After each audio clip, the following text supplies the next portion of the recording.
All right, for this week, we're going to be focusing in on drawing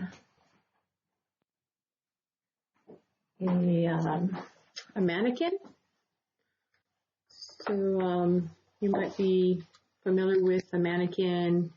Maybe, at a clothing store, they have more realistic looking mannequins, of course. And kind of looked into purchasing one of those. They're pretty pricey. But these little mannequins you can get at, I think I picked this one up at Allard's Art Supply. And, they're maybe $10 or so.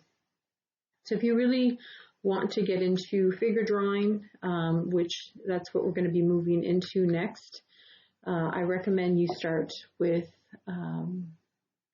drawing a mannequin like this one here.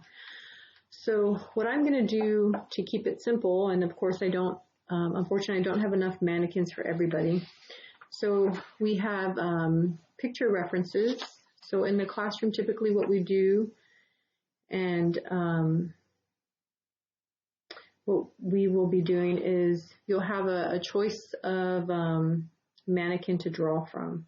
Typically my classroom, of course there's male and female students, so I try to give students kind of the choice of, what gender they would like to draw. And you might be thinking, well, how can you tell what gender is which? Well, that's a good question. Typically with these mannequins here, from what I've been told, the upper body will obviously have breasts, and then women have wider hips as well. In this sense here, they kind of look the same to me other than their gesture.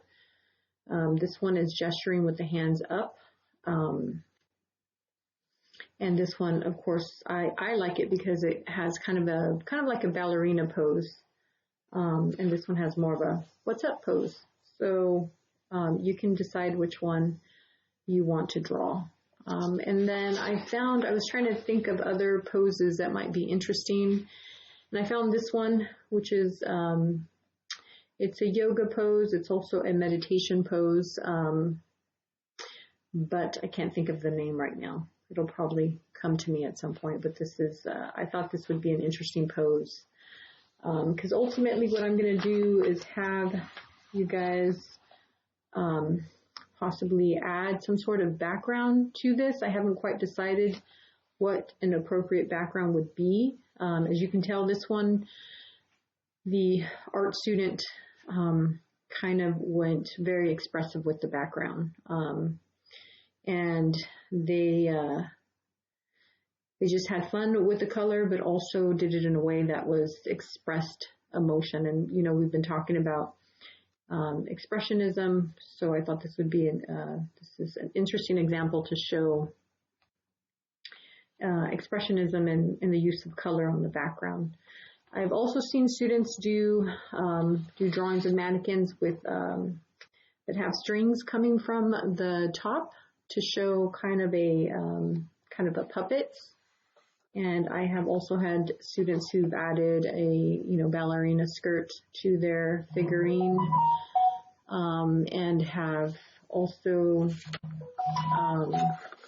added kind of like a stage with curtains in the background.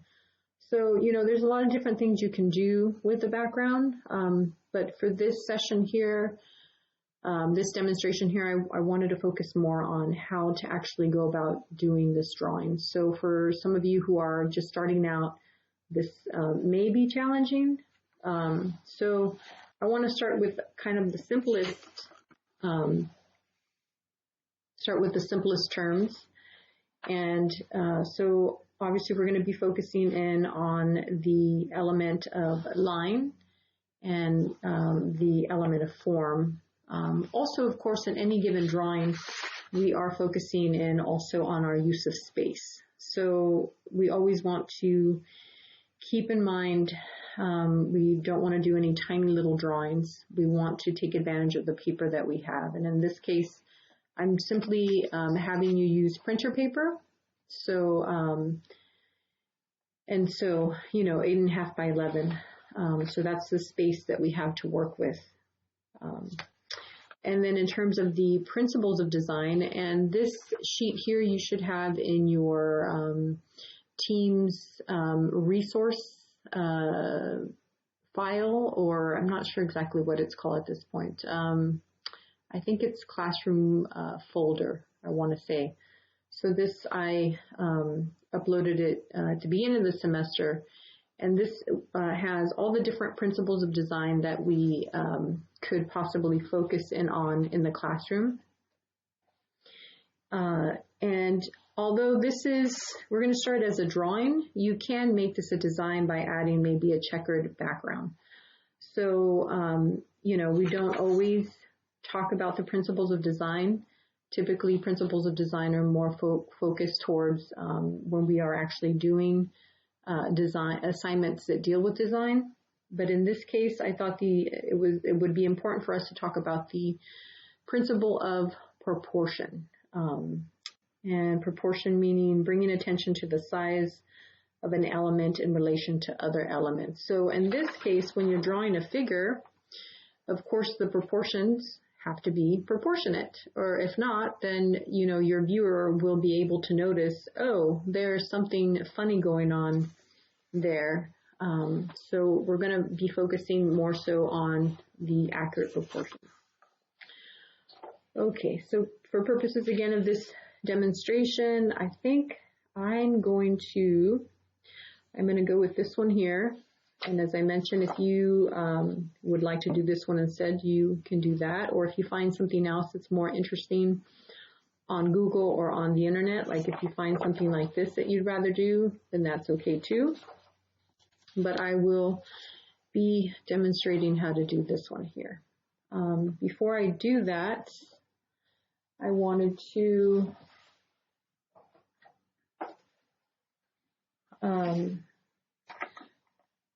make sure that you have a nice sharp pencil, or you can use a mechanical pencil if you prefer. Sometimes it's just easier to work with a mechanical pencil. And then you always want to keep your handy eraser around too, just in case you need to erase. So let's see. So you might be thinking, oh my goodness, you might be thinking, all I can draw is a stick figure.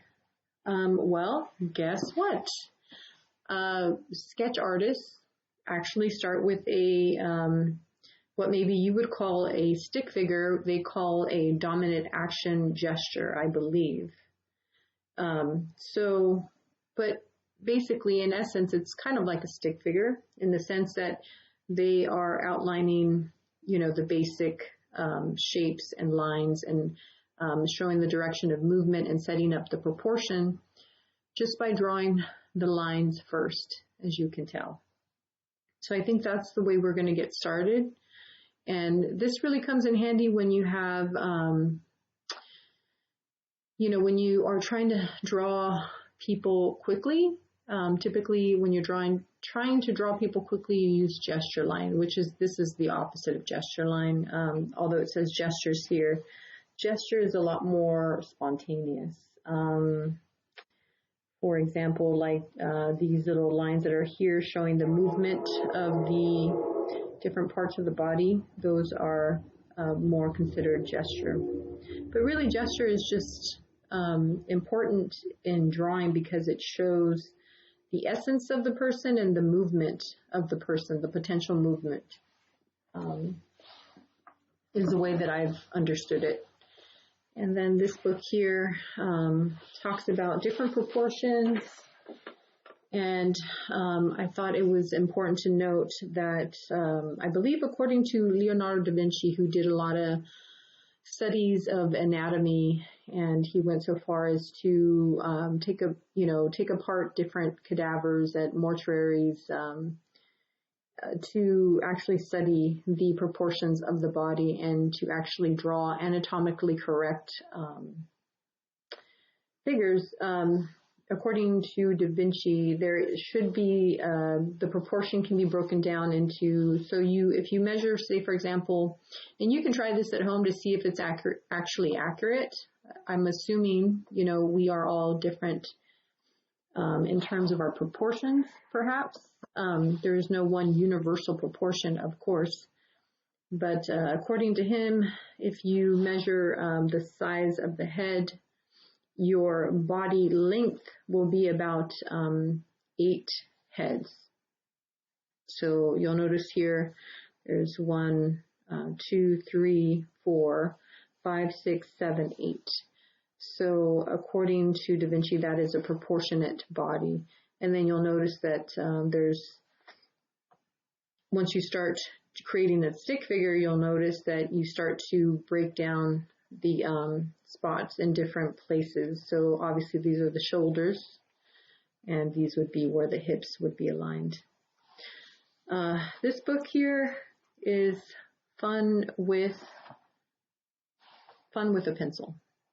So if you're interested in looking it up some more, or I thought it would be a good book to have in the classroom. All right, and then this one here, if you're curious, is Stan Lee's How to Draw Superheroes. So I like to start with these, talking about proportion, because that's important. Anime, I've noticed, they don't necessarily follow accurate proportions, as I may have mentioned before. So in studying the Manikin, we're actually trying to follow particular proportions. So, and I wish I had an extra copy of this. Let's see if I do somewhere.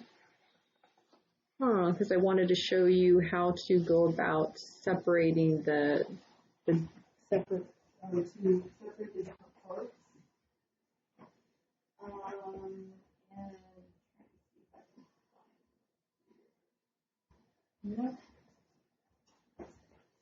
Okay, so I'm going to have to go ahead and maybe just draw on one of these here. Thought I had extras. Okay, maybe I can do this here. See if you can see both of what I'm doing. So, and I have it. So another thing too that's important, you guys, students, is you never want to draw, of course, with a stiff hand. So, get in the practice of just, if you have scratch paper, this is not scratch paper.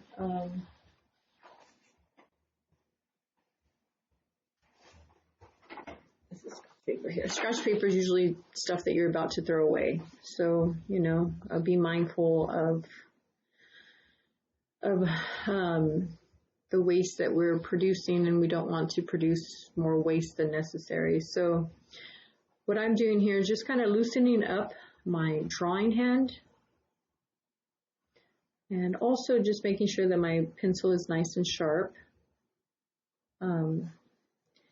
And also kind of doing a little bit of scribbly kind of gesture lines as well. Because typically when we draw, that's what we do. We don't do these perfect contour lines, although some people have the ability to do that. Another thing that you're going to want to do is not run out of space. So as you can tell, I drew this way bigger than that, and so I've already run out of space. But ultimately what I was trying to do here was just kind of loosen up my drawing hand, and then kind of try out my drawing tools here to see which one I want to use. I think I want to go with the mechanical pencil because it's a little bit more precise. If you guys had some charcoal at home, that would be fun, because charcoal just is awesome, and you can shade in a lot quicker with charcoal. But we're going to go with what we got. So we're going to go with this mechanical pencil here. All right. So I'm going to start with that stick figure that I mentioned, which we refer to as the dominant action figure. So let's see. So obviously I have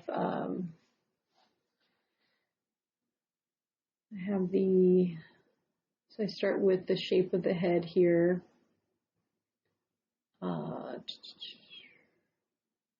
So, you know, basically just imitating this drawing here. So the shape of the head. So I'm just kind of drawing very loosely to capture that. And it's not exactly a circle, it's more of an oval, as you can tell. And then, you know, and it's a lot easier to draw from something that's already been figured out for you. If I was drawing the actual mannequin, it would be a little bit more challenging, but also it would be a little bit more spontaneous, and the lines would show that spontaneity. So, so imagine, if you will, there is like a line here, right? It goes from the bottom of the skull to the groin area there. So we're going to go about here. Then we have to figure out where the waist would be. So, or that looks like the upper body, and then of course this is the stomach. This looks like this would be the end of the skeleton, or not the skeleton, but the spine, right? And then there's going to be a little bit of action here with the legs because one is overlapping the other. So I'm just basically trying to imitate what I'm seeing here on this side.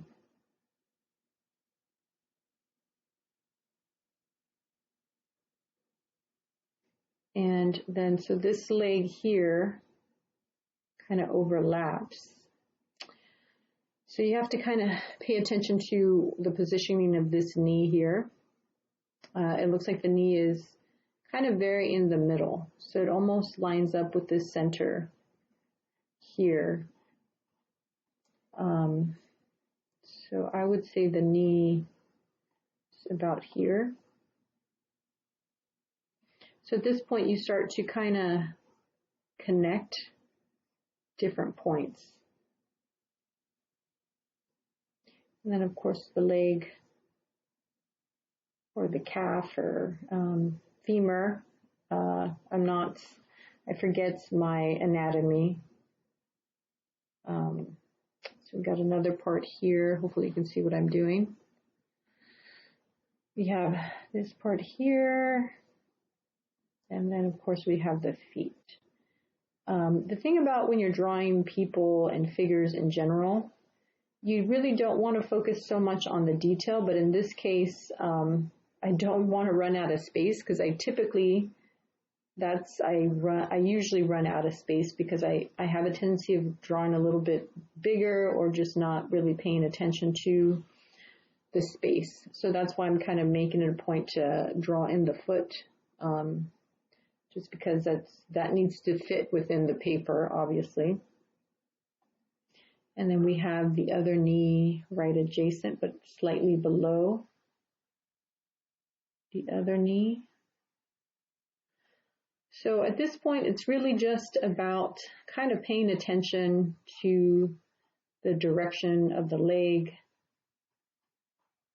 of the, what's the right word, posture of the figure here. And, you know, I'm noticing this is a drawing of a copy, so there's something funny going on with this leg here. Okay, that's odd.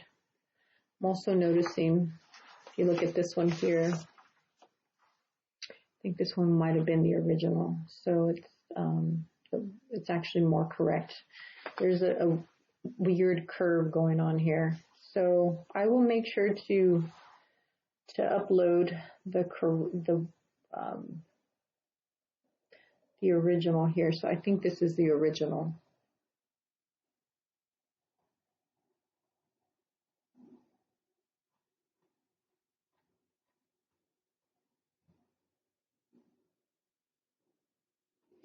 All right, so I want to make sure that I'm actually drawing that leg accurately. Also, don't forget to add the little, I'm going to call them joints, but I'm not sure what they're called. They're the little parts that connect the feet, or the feet to the leg.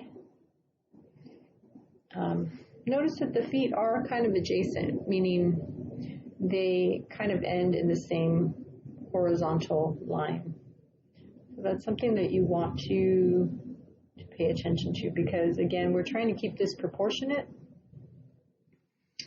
All right, so we have these parts, and so now we know, okay, we're not going to run out of room. Obviously this is a little bit smaller, so I drew this a little bit bigger, and that's okay. But what we don't want to do is draw this tiny. So again, I'm encouraging you, and as part of being a skillful artist or somebody who draws, the idea is that you are able to make your drawing visible. And by making your drawing visible, that means really just taking advantage of all the paper that you have there. All right, and I probably should give credit to whoever drew this, but I'm beginning to realize that this is actually a picture of a mannequin. So I don't remember where I got this from. If I find it, I'll let you know, because it's important to always give props to, of course, the artists who actually made your work possible, or I should say our work possible. All right, so these portions, this is kind of also a circle. You know, of course, if we were to draw the whole thing, you would be able to see it, but it's just a portion of the circle. I guess if I had to label this as a particular name, this would be more of a, what is it, like a hexagon? And I'm obviously not a math instructor, so please correct me if I am not describing the names of these correctly here. This here obviously is kind of a cylinder that attaches here at this part, and then from there we have the rest of the leg that connects to this bottom portion here, of course.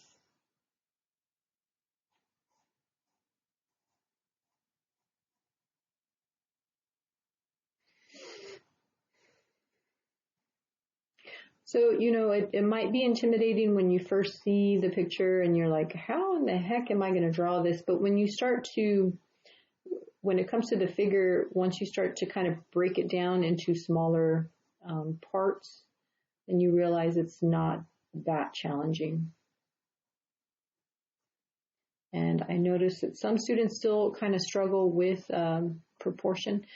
And I'm noticing here too, I might have made the hips a little bit more separate than they truly are. If you can tell here, there's not that much space.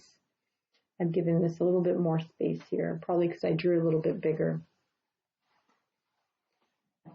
And let's see. All right, so the next step here that I'm going to do is I'm going to add these portions here, these little, I guess they would be the shoulder.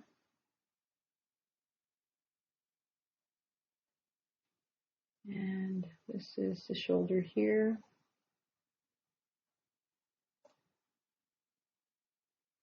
And of course, as real humans, our shoulders do not necessarily, are not circles. But in terms of breaking it down into a shape, I guess it would be similar to a circle. All right, this is the tricky part here. I'm going to try not to go outside of the line, or outside of the space that I have here, the element of space I have to use here. So let's see, let me start with this side. And so the arms are kind of going in this direction. So this gets a little bit challenging to align. Okay, where is this circle? Where is this sphere aligning to? It looks like it's aligning to the stomach, right? So if I kind of guide myself here, then I'm going to find that the elbow is somewhere here. And then we have the arm that's outstretched. And so I'm trying to kind of figure out where it kind of connects to down here, and it's quite a distance from the feet. And I'm noticing that the hand is quite outstretched. So this is kind of some sort of ballerina pose, right? If any of you dance ballet out there, if you know this pose, let us know.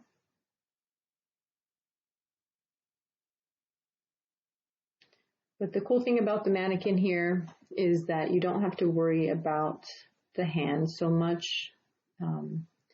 Obviously, our hands are not necessarily this actual shape, but this is just kind of showing you, at least how to begin.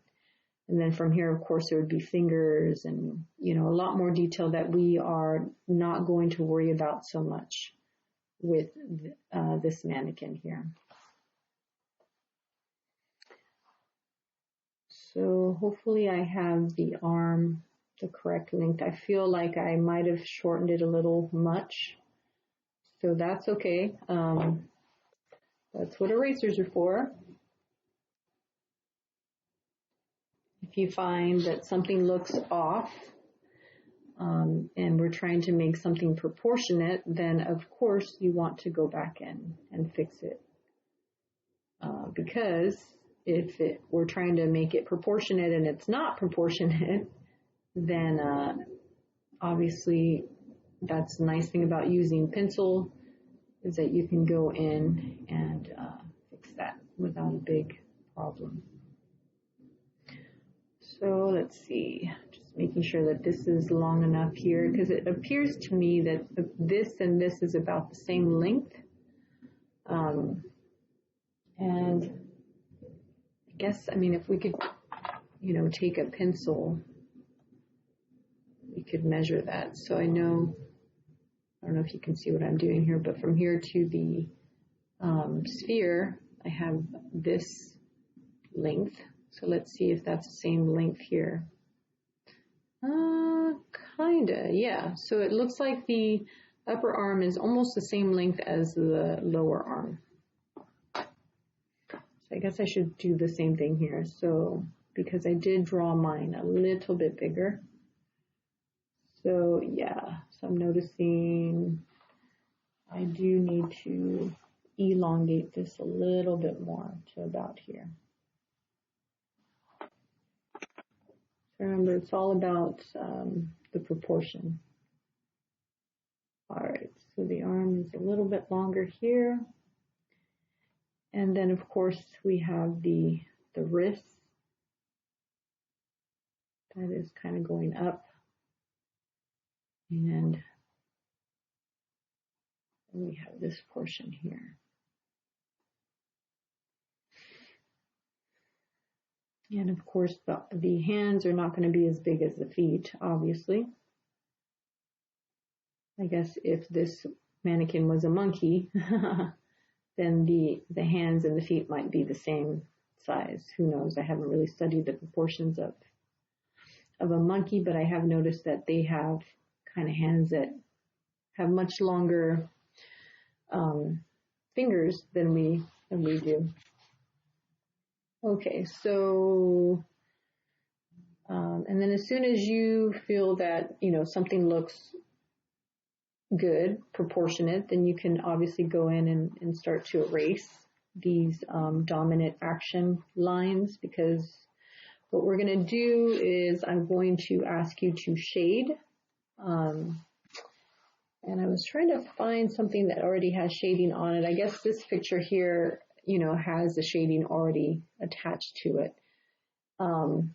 And so what we're going to be doing to make this look more 3D is I'm going to ask you to shade all the different forms so that for all the students who are new this semester, they are introduced to shading, and those of you who haven't been shading in a long time, then you can practice that skill of shading again.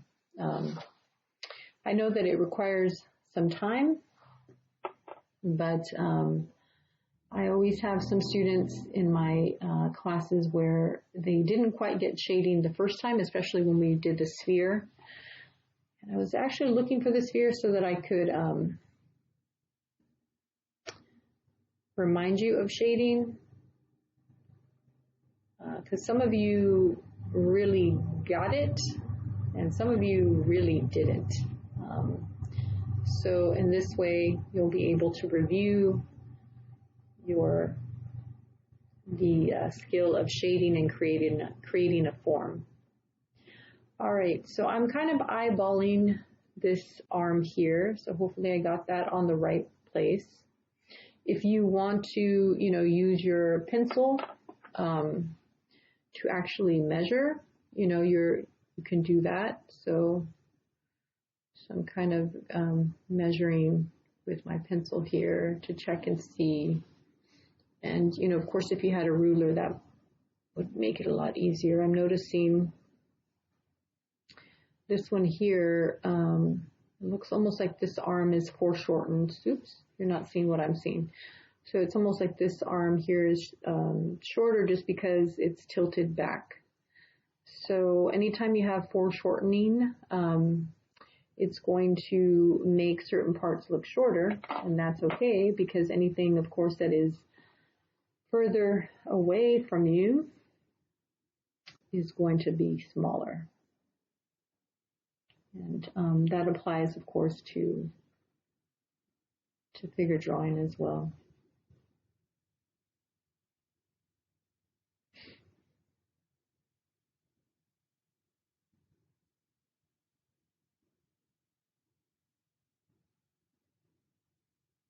So again, just draw a line so that you can check the proportions first, and if they look accurate, then you would add, of course, more of the detail. I can't really see what's going on here. Let's see if I can see it on this one. Oops, oh, it's on the bottom. Okay. So you can see the bottom of the elbow here. And I'm surprised you can't really see the oval, or I shouldn't say the oval, the sphere. There should be some sort of sphere or something here that I think the person who is drawing this might have forgotten to add that, and unfortunately we can't see it here either. So I'm just going to assume it's kind of hidden in there somewhere. And let's see. So hopefully you're in a nice place where you can actually concentrate on what you're doing. I am one of those people who gets very distracted very easily. So especially, when people are talking to me, it's difficult, especially if you're trying to hear, understand what they're saying. Sometimes it's better when you're drawing to be in a space where you don't have people talking your ear off, because it really is distracting.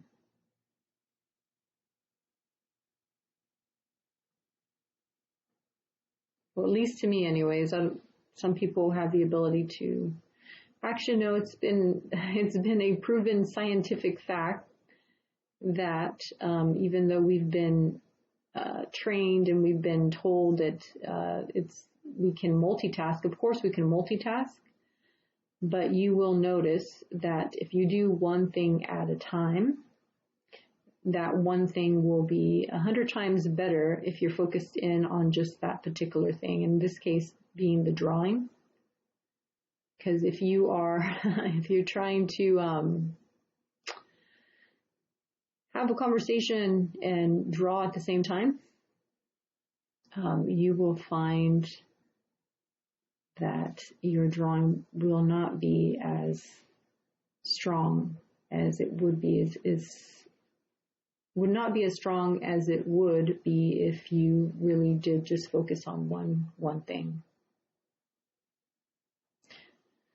Alrighty, so there you go. So there's the drawing parts, and now I'm going to focus in on the shading part, and then from there we'll figure out, okay, what do we want to do with the background? So and you can change it up if you want to.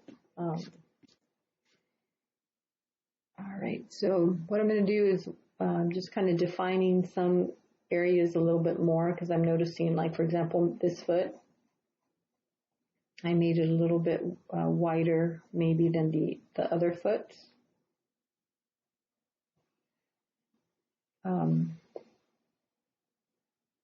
Yeah, and be careful which example you use, because I'm noticing this one, the feet are kind of aligned, and then with this one, the feet are not aligned. One is up higher. So, so of course, not all artists kind of pay attention to subtle differences.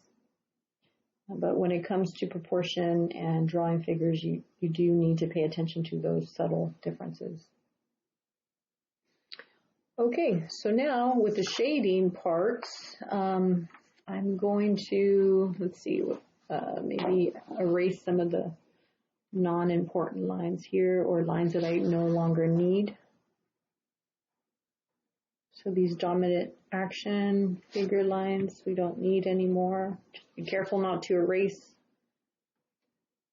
I've had students who, will color on top of things, and then they lose their drawing, and then I always wonder, like, what that's all about. So it's important that when you start to shade or color, in this case we're shading, that you don't lose your drawing underneath, because really your drawing underneath is your foundation, right?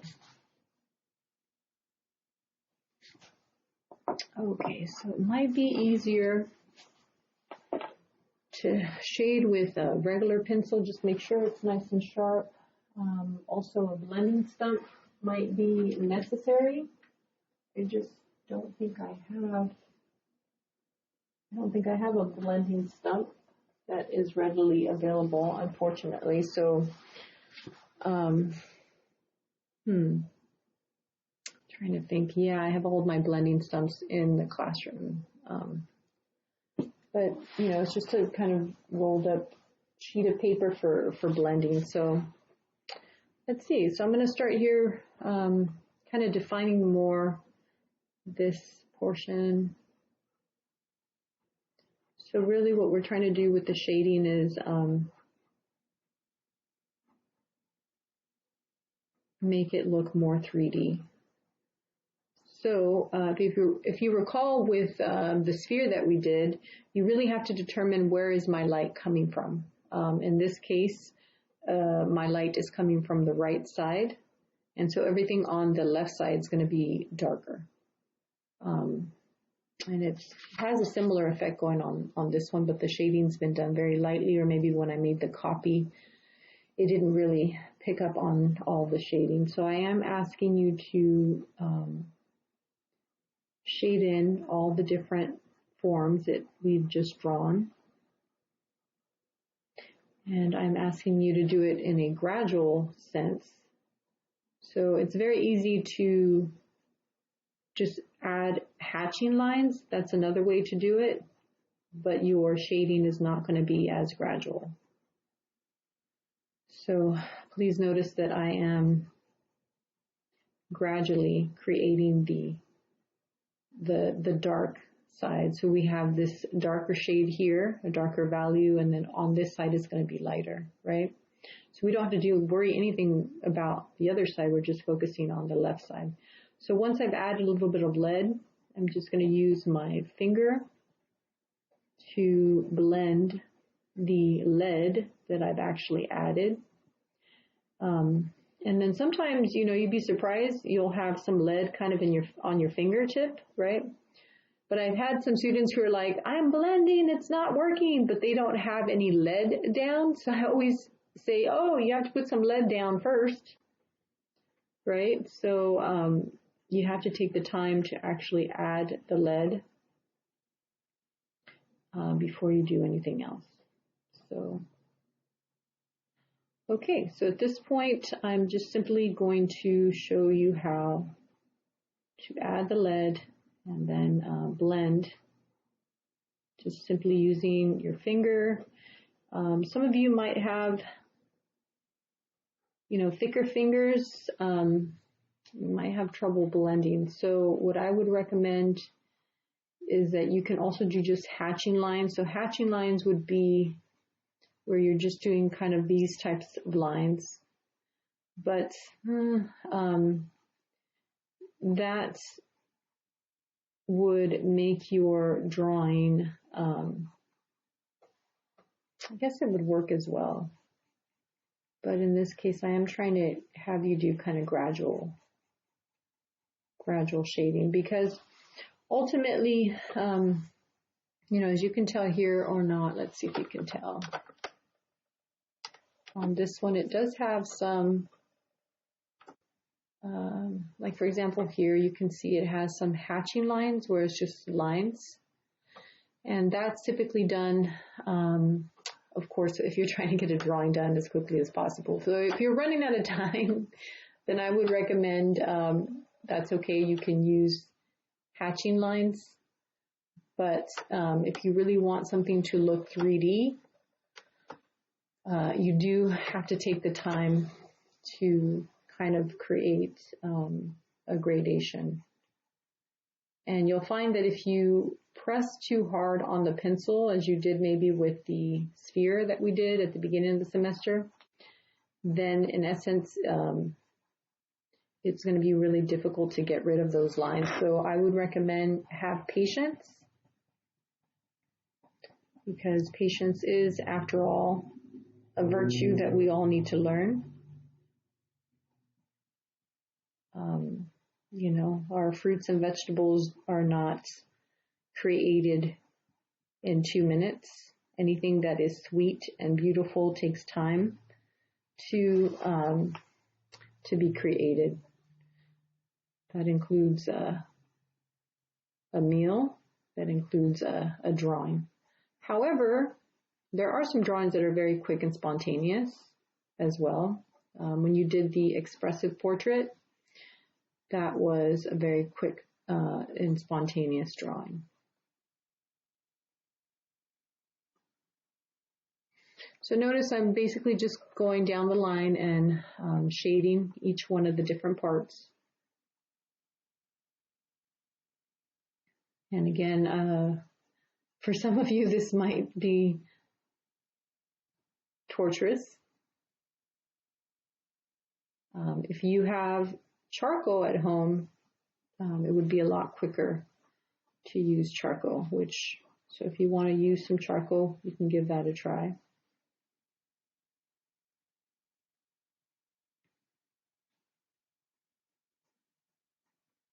And notice that with the mechanical pencil, the lines are really fine.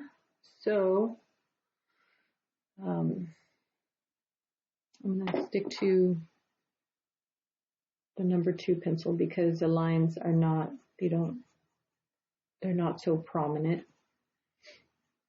So also always notice that when you're shading, I have seen some artists who go straight, but that's never really worked for me.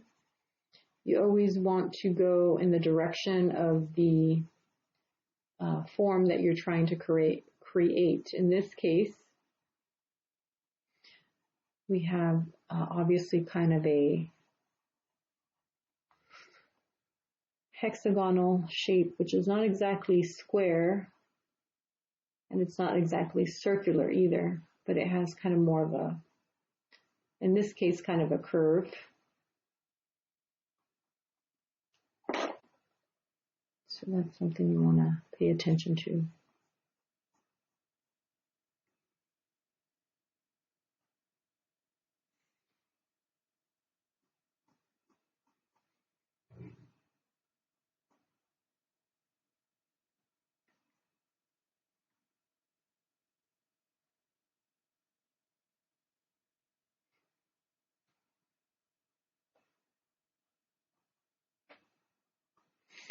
Okay, so we're going to take about 15 more minutes on this.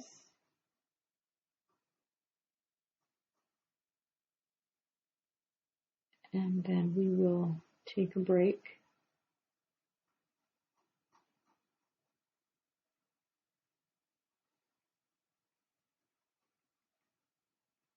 But again, the idea is that we shade everything. So, and again, notice the direction of my line. I got a little bit lazy there and I started just to use my mechanical pencil because I already had it in hand. But I'm noticing the number 2 pencil kind of works a lot better in terms of darkening it a little bit quicker.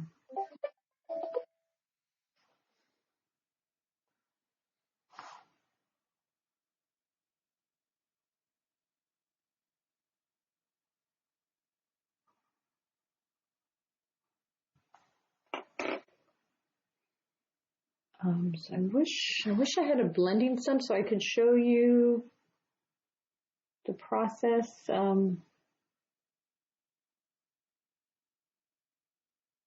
And of course, starting soon, those of you who are coming back into the classroom, if you want to use a blending stump, I should have some available.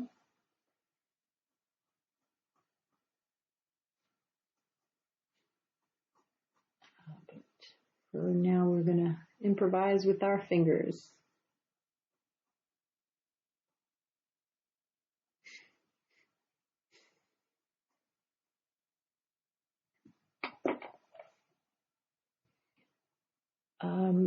I tend to go very lightly first, but I've noticed there are some people who do use kind of like the side of their pencil and they're able to darken up a lot quicker.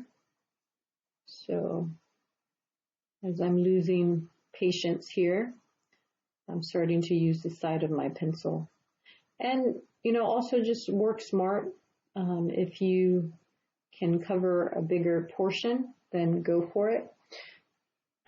Notice that I didn't color the whole bottom leg here.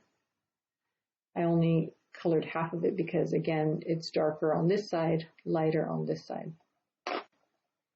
So whatever you do, don't color in the whole mannequin, because if you do that, then I will kind of understand, okay, this person does not really understand shading. And I might have gone a little too overboard because now you can see that this is way darker than all the other shading. So you want to keep the shading kind of all in the same value so that, you don't have some parts that are a lot darker. Also, you don't want your shading to turn into a shape. Again, you want it to be gradual. So if you find some parts getting a little darker, if you become impatient, then just with a handy dandy eraser, and these are really nice. They have them, I think they have them at Allard's and also at, I want to say maybe Target, maybe Walmart. So what I'm doing is just, if you find that you've gone a little too dark somewhere, then you can always add the highlight with using your eraser. But again, you don't want your shading to turn into a shape either. So, that's why I kind of go very lightly on my other parts, because sometimes when you go too dark, then you have to fuss with your eraser, so on and so forth. So I'm trying not to, have to fuss with my eraser too much once I'm shading.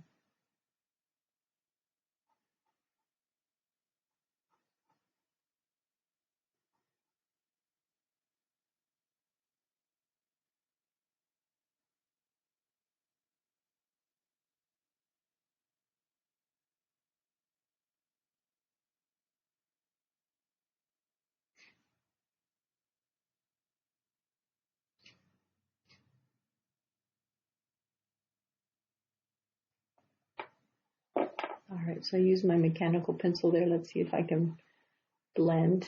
And as you can tell, see how the lines kind of show up a little bit. So that's why I don't really like to use mechanical pencil for shading, because the lines are a little bit more apparent.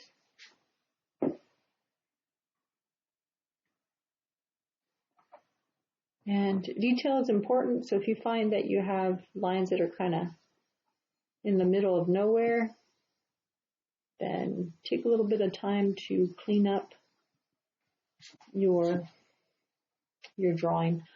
Also, I was noticing some folks have turned in their drawing right after they completed it. I can tell because they still have eraser shavings on the side of their drawing. It's very important that anytime you're photographing your artwork, you take the time to clean up any eraser shavings you might have, because once you photograph it, guess what? That becomes part of your artwork. So you don't want to be remembered as a person who wasn't detailed with their work. Unless, of course, it was meant to be messy, then that's a different story, right? Some drawings were just meant to be messy, especially anything that's expressive or emotional. You're not so concerned about it being precise or clean or that kind of thing.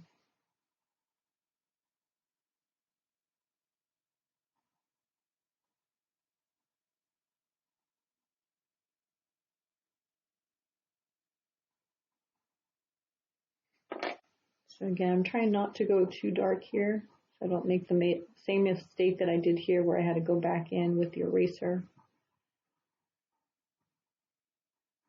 Another thing I've noticed that sometimes some students, it might be because they have fatter fingers, but they'll shade and then they'll get the shading outside of the shape or the form, and then just take the time again to kind of clean it up so you don't have smudges, because that's also important that you're taking the time to kind of just be precise with what you're doing. And there might be a cast shadow here, so there might be some smudges here and there, but they are intentional smudges. What we don't want is smudges that are not intentional, where the student or the individual, the artist, was just kind of being careless. Because again, especially if you're trying to make artwork that stands out,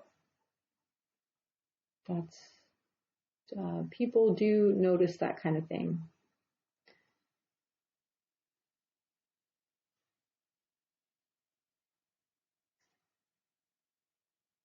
I guess it could be equivalent to,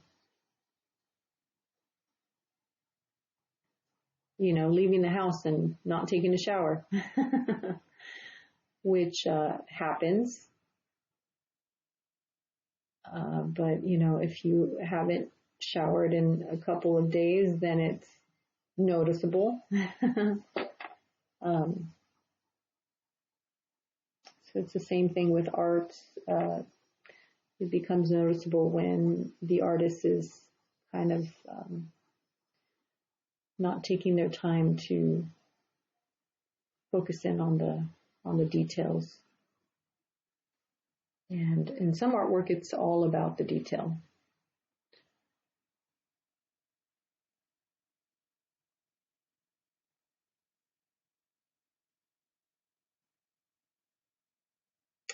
All right, you guys. So I hope that you are drawing, shading alongside with me. However, if you need to see the demonstration before trying it yourself, that's okay too. But I really do encourage you to draw alongside with me, because because again, if you wait until the last minute to do your drawing, then for some of you, it works well because you work very well under pressure. And for some of you, maybe not so well because you kind of just get really frustrated. So, excuse me, if you give yourself some time, then of course you won't get frustrated, typically, is how it works. Okay, so it's going to have to get smudged just because my finger obviously is bigger than the hand here. And you can't really see the smudging on the edges just because, the Elmo is not that precise, but there's a little bit of smudging going on here. And so again, I'm just trying to keep it as clean as possible there.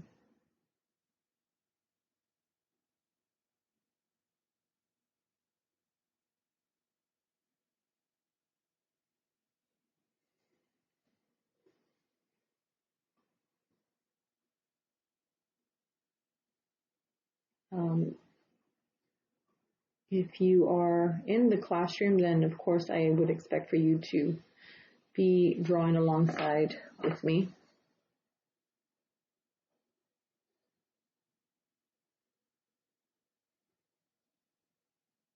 And so the expectation is that at home you are also drawing alongside with me as well. Okay, so here's going to be a little tricky, trying to figure out where the light is coming from.